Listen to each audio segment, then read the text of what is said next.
নির্বাচনী প্রচারণার মাঝপথে বিএনপি চেয়ারপারসন জনাব তারেক রহমান হতাশ হয়ে পড়েছেন। তারেক রহমানের কি যেন হয়েছে, তারেক রহমান স্বাভাবিক অবস্থায় নেই, তিনি খেই হারিয়ে ফেলেছেন। তারেক রহমানের গতি প্রকৃতি গন্তব্য পাল্টে গেছে। দর্শক, একদিকে আমিরে জামাত প্রচন্ড আত্মবিশ্বাসী, সুষ্ঠু নির্বাচন হবে, তারা সরকার গঠন করবে, মন্ত্রী পরিষদও সাজিয়ে ফেলছে। অনেকে বলছেন জামাত ক্ষমতা আসার মিষ্টিও খাওয়া হয়ে গেছে, জনগণের মধ্যে জামাত জোয়ার, জামাত পুরোপুরি প্রস্তুত। কিন্তু তারেক রহমান হঠাৎ করে নেগেটিভ হয়ে উঠছেন, তার কথাবার্তার মধ্যে নেতিবাচক বার্তা, এমনকি নির্বাচন থেকে পিছু হটারও আলামত তার বক্তব্যের মধ্যে কিছুটা হলেও পাওয়া যায়। মানে এখানে এটা স্পষ্ট যে ভারত বিএনপিকে অ্যাসাইনমেন্ট দিয়েছে, আগেই দিয়েছিল যে আওয়ামী লীগকে সাথে নিয়ে নির্বাচন করো। এজন্য নির্বাচনে আওয়ামী লীগকে সাথে নিতে ভারত নানান চেষ্টা করেছিল। হ্যাঁ, দেখেন, আওয়ামী লীগ থাকলে তাহলে বিএনপির ভবিষ্যৎ স্পষ্ট ছিল, কারণ আওয়ামী লীগ যদি থাকতো তাহলে জামাত এখন ক্ষমতা যাওয়ার এভাবে সম্ভাবনা তৈরি হতো না। আওয়ামী লীগ থাকলে বিএনপি জামাতেই জোট হতো, সেই জোটের নেতা থাকতো বিএনপি, হয়তোবা জামাতকে 30, 40, 50টা সিট দিত। আগে 30টা দিত, এখন হয়তোবা একটু বেশি দিত, 50টা। জামাত 60টা নিত সর্বোচ্চ, এর চেয়ে বেশি না। আর আওয়ামী লীগ থাকলে, হ্যাঁ, আওয়ামী লীগও অনেক জায়গায় জিততো, কিন্তু ওভারঅল বিএনপি খুব সহজে জিতে যেত। তখন মানুষ দেখতো যে আওয়ামী লীগ তো বেশি খারাপ, গণহত্যাকারী, এই সেই, তার চাইতে তো বিএনপি ভালো। বিএনপি চাঁদাবাজি করুক আর চুরি করুক, ওরা তো আর গুম করে না, খুন করলেও নিজেদের করে, বাইরের লোক খুন তো কম করে। বিএনপি নারীদের পেটে লাথি মারে, এই জারজদের দল নারীদের পেটে লাথি মারে, কারণ যে মায়ের পেটে ওর বেড়ে ওঠা এবং জন্ম, ওই মায়ের জাতের পেটে কোনো মানব সন্তান, বৈধ কোনো মানব সন্তান লাথি মারতে পারে না।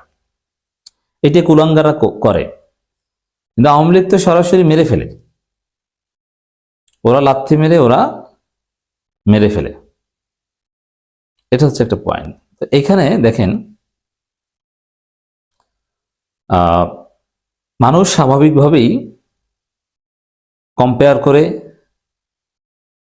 বিএনপিকে বেছে নিত, এবং মানুষ মনে করত যে আওয়ামী লীগ ঠেকাতে বিএনপিকেই দরকার, এর বিকল্প নেই।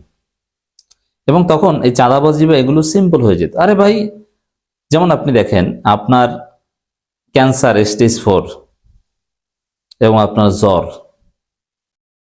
তখন এইসব জ্বর টর এগুলো কোনো হিসাবের বিষয়?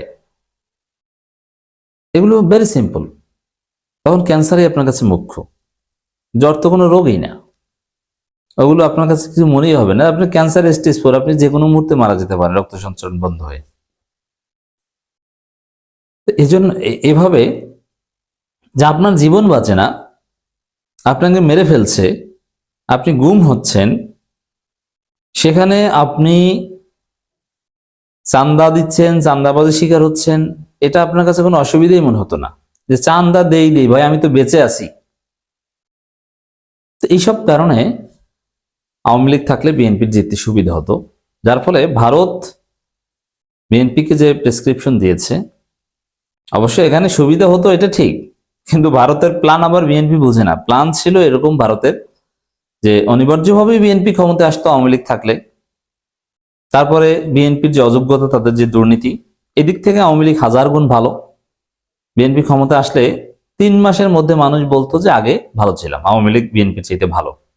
মানুষ অতিষ্ঠ হয়ে যেত। আর আওয়ামী লীগ ফেসিস্ট, গণহত্যাকারী, এবং আওয়ামী লীগ এরকম উপাদান যতই থাকুক না কেন, রাষ্ট্র পরিচালনায় বিএনপির চাইতে তারা যথেষ্ট দক্ষ ছিল, এবং উন্নয়নের রাজনীতি, মানুষের খাওয়া পড়া নিশ্চিত করার রাজনীতি, এগুলোর ক্ষেত্রে বিএনপির চাইতে আওয়ামী লীগ অনেক ভালো।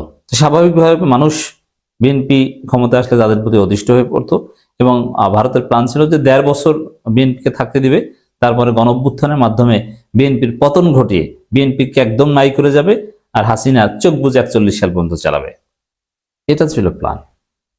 কিন্তু বিএনপি তো খুশিতে খুশি, এর ব্যাপারে ভারত আমাদেরকে চায়, আসলে চায় তো তোমাদের ডলা দেওয়ার জন্য, ক্ষমতায় এনে ১.৫ বছরের মধ্যে গণঅভ্যুত্থানের মাধ্যমে স্থায়ীভাবে বিএনপিকে নিঃশেষ করতে চায়। এটা ছিল ভারতের প্ল্যান। আর বিএনপি তো এটা বোঝে নাই, মাথা মোটার দল। এরা খুশিতে খুশিতে ভেবেছিল যে ভারত আমাদের পক্ষে, ভারত আমাদেরকে চায়, অতএব যে প্রেসক্রিপশন দেয় আমরা রাজি হয়ে যাই। তো তারেক রহমানকে বলেছে, তোমরা আওয়ামী লীগকে সাথে নিয়ে নির্বাচনের একটা চেষ্টা করো, তাহলে তোমাদের ক্ষমতা নিশ্চিত, তোমাদের আনতেও সুবিধা হয়। আর জামাতকে বাইপাস করে ক্ষমতা আনা কঠিন, কারণ জামাতের বিরুদ্ধে অভিযোগ নাই তো। আবার জামাতকে নাকি যুক্তরাষ্ট্র চাইতে, আমি ভারতকে যুক্তরাষ্ট্রের সাথে পারি, অবস্থা তো খারাপ। তো এই জায়গায় বিএনপির জন্য আওয়ামী লীগ অত্যন্ত জরুরি। এ কারণে ভারত তারেক রহমানকে বলেছে যে আওয়ামী লীগকে সাথে নিয়ে নির্বাচন করতে পারো কিনা দেখো, কিন্তু পারেনি। কিন্তু শেষ পর্যন্ত এখনো চেষ্টা করছে তারেক রহমান নানানভাবে বলতে,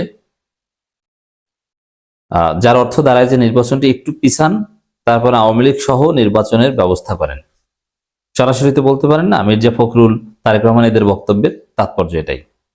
এই জন্য ভারতের কথা কেন মানছে, কারণটা বুঝতে পারেন। আর একটু পেছালে তো আওয়ামী লীগ সহ নির্বাচন করলে সহজেই বিএনপি ক্ষমতা আসতে পারবে, কারণ তখন মানুষের জনমত যাবে যে আওয়ামী লীগ ঠেকাও ভাই, কিসের চান্দাবাজ, গণহত্যাকারীকে ঠেকাও, গুমকারীকে ঠেকাও চান্দাবাজদের মাধ্যমে। তখন চান্দাবাজ শব্দটাই হারিয়ে যেত। আমরাই বলতাম, হ্যাঁ আসলেই যদি আওয়ামী লীগ রাজনীতিতে থাকতো এবং তখন আওয়ামী লীগের একটা ভালো অবস্থান থাকতো, তখন আমরা বিএনপির সাথেই তো থাকতাম, বিএনপির পক্ষেই তো বলতাম। চান্দাবাজ এটা জেনেও 2001 থেকে 2006 বিএনপি কে আকাম করেছে আমরা জানিনি, জেনেও তো আমরা গত 15 বছর বিএনপির পক্ষে ছিলাম, জেনে শুনে। জামাত কি দেখে নাই যে বিএনপি মানে দুর্নীতিবাজ, বিএনপি মানে খাম্বা 10% দেখেছে, তারপরে থেকেছে। কারণ কি, যে আওয়ামী লীগের চাইতে ভালো, খারাপ হলো।